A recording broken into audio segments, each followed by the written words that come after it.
Hi, Blake. Welcome to Brooklyn. First of all, I have two questions, but first, can you just walk me through why Brooklyn and why this was the time for you to come to this team?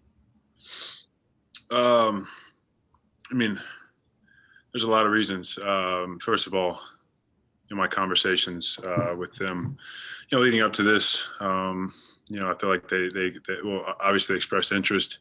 Interest was mutual. I felt like they had a need, for another big, another guy to facilitate, sort of fill these gaps.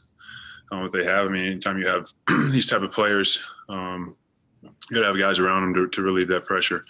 And for me, it's about playing meaningful basketball, playing in the playoffs, and contending for a championship. So, those were my main reasons.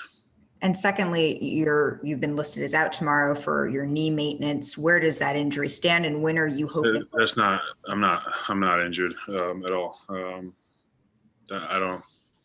I haven't played in 3 weeks, so I think it's smart to sort of ramp me up.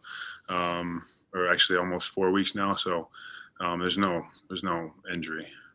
What are you hoping the timeline will be for your return to the court after you get that appropriate amount of work under your belt?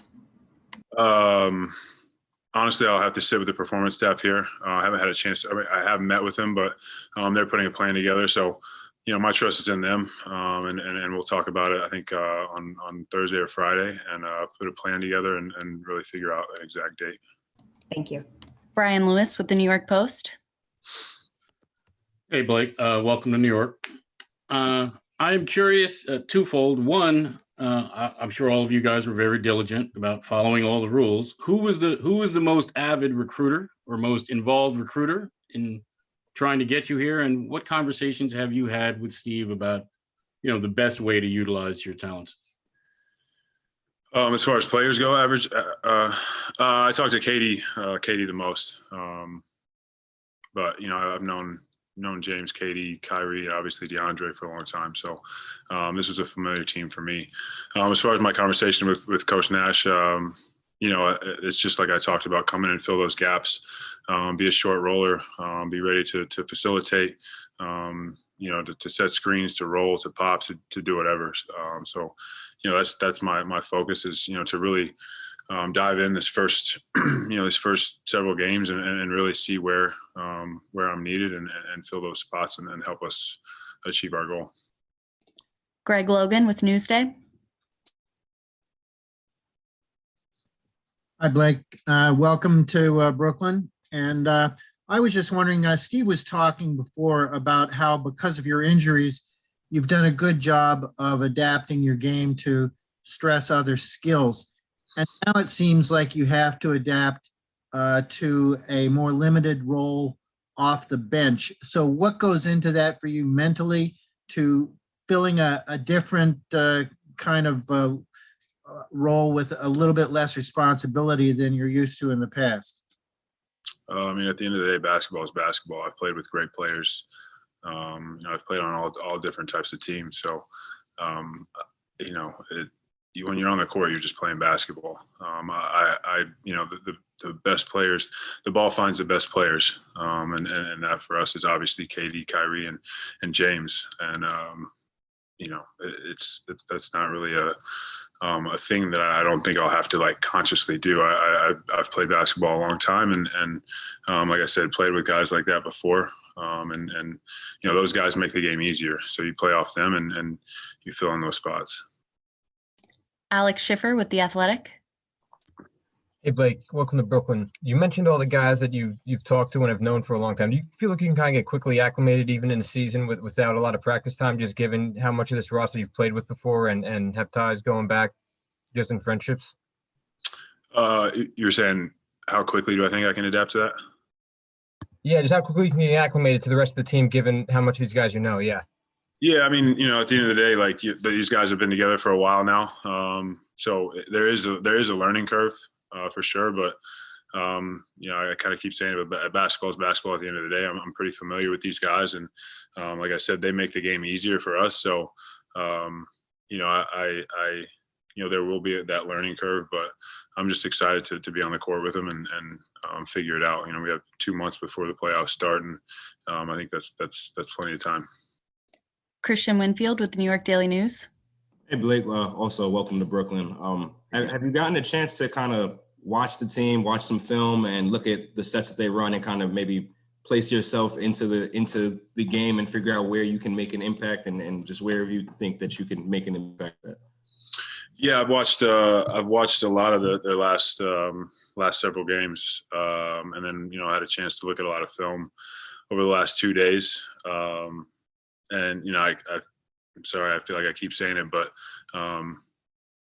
just getting out there and playing with those guys, they make the game easy. Over the years, I've tried to always add something to my game, and I think now at this point, I have sort of a skill set to be able to sort of fit different areas and help those guys out. So I'm not going to force anything, but Coach Nash has told me to play my game and not worry too much about that. I mean, once we get out there, I think we'll get a better feel, and the more time we spend together.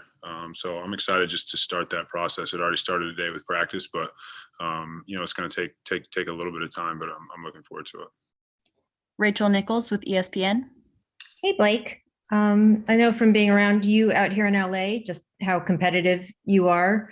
What has it been like for you to be on a team where you weren't getting that juice going into the playoffs and that competitive spirit, and then now to switch gears to a team that's frankly become one of the favorites to win the title?